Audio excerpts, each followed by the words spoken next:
Hi, I'm Linda Kissam, and I have Mike Menghini with me today. You might also know me as the Wine Diva, the Diva, or the Wine Chicks.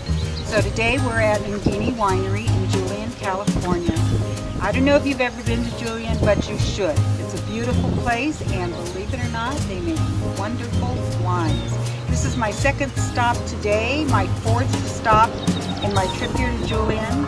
I'm really glad I came to Menghini. It's a beautiful winery. You can see behind us just how gorgeous it is. And I'm just going to talk a little bit to with Mike today about his vision for the winery, how it started, and what it's come to be. Because I was in Julian maybe 10 years ago, and I would have to say that the wines have improved significantly.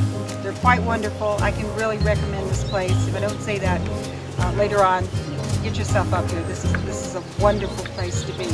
So Mike, how long has this winery been in existence? We've been here for 30 years now. 30 years. And how many acres do you have? We've got 30 acres altogether, but only 3 planted in grapes. And what kind of grapes are those? It's Muscat Canelli for a dessert wine, and then we also have Pinot Grigio and Sauvignon Blanc that I blend to make a wine that we call La Nostra Uva. It means our grapes in Italian. You won't be able to taste that today, but it's very interesting. A very interesting wine. So when you started this winery, see if you can finish, if you can go back in your mind, go back, and see if you can finish the sentence for me. What did success look like for you when you first started? What did you think success was going to be? Well, it's kind of funny because when we moved to Julian for the winery, I'd been in the business for a while, but I always said that if we could do 1/4 the business that Dudley's Bakery does, which is a world famous bakery down in here in San Isabel, that we'd be doing well. So that was kind of my model. I knew Julian was a tourist attraction, and we're very happy that we ended up here. Okay. Never look back. And so, what is your success statement now? Success looks like what now? Well, success looks like we've been in business for 30 years and we're still here. I think that pretty much says it. Yeah. That pretty much says it all. So when you're, can you tell me your visions for your wines when you first started has got to be different than what they are now because they have improved significantly. So you're either sourcing better, you're getting better at it, there's better products. So can you sort of tell me what's the vision for the wine now? Well, again, we're a very small winery, and so how many cases per year? We're at about between 2,500 and 3,000 cases. Okay, so and that's small pretty small on the grand scale of things. But every year try to improve. Techniques always change. I'm always current on what's going on in the business. Take the short courses at UC Davis or wherever I can. And I see you're a member of Wine Institute. yes, I have been for 30 years. Because there is a business side to this, there's a social side to being a winery owner, and then there's a political side to this. And I think the Wine Institute, just to give them a shout out, is doing, I think, a great job. I agree. So I'm really glad to see that you've been with them for 30 years. So every region has a wine profile. Temecula has their own, Santa Barbara has their own. Can you sort of describe the type of profile these wines have in Julian? Well, that's interesting that you say that. Mostly in San Diego County, it's a red wine structure. And I think that's most of all because, again, a lot of people that put in grapes talk to UC Davis and talk to other viticultural areas to see what grows the best, and they figured out that reds grow the best. I don't disagree with that, but I think we also do very well with whites, and so I love experimenting with white grapes. I think they're more fun to make than reds. What about blends? Do you do blends? You know, I don't do blends. I do one, like I explained about the Sauvignon Blanc and the Pinot Grigio. My only complaint about that is we teach the public what we want them to learn, and we just teach them how to appreciate wines, and then we throw a whole bunch of different things at them, like blends. And we don't know how to categorize. I mean, you come in and say it's this and this and this, so what do you call it?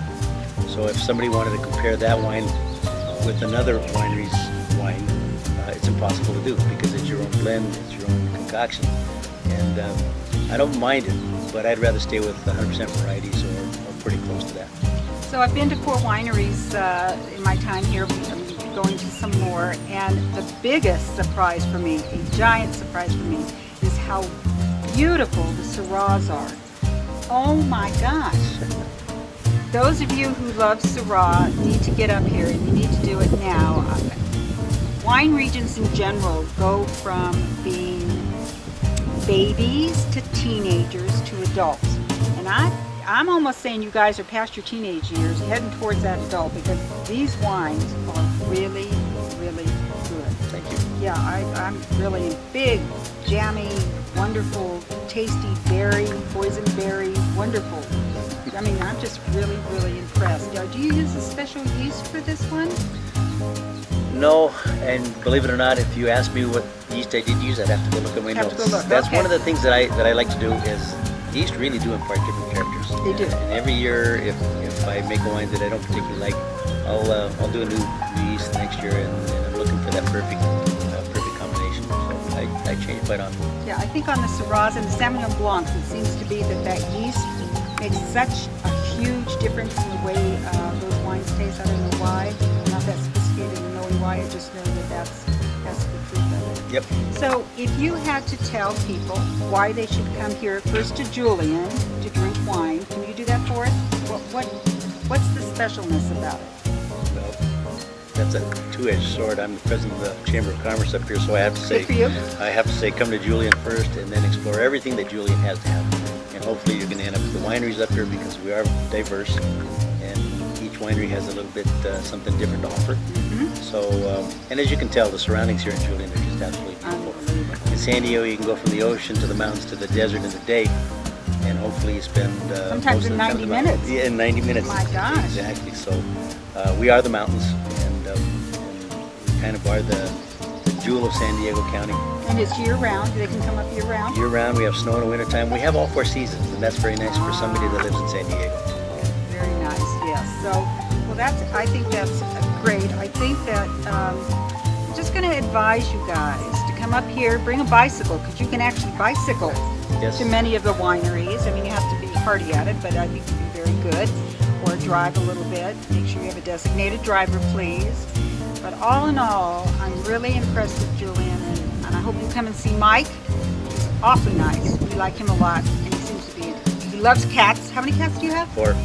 Cat lover. Here comes one now. Can anybody bring their dog on site? Or? Yes. Yes. Oh, yes. You can? Oh, absolutely. And we've got, friendly. right here at the winery site is 10 acres. I mean, they can let their dogs go and just... You're going to get visitors from that, I can tell you right now. So anyway, I think that's about it with today, and really, come on down. You know, that's my recommendation to you. Wine Diva out.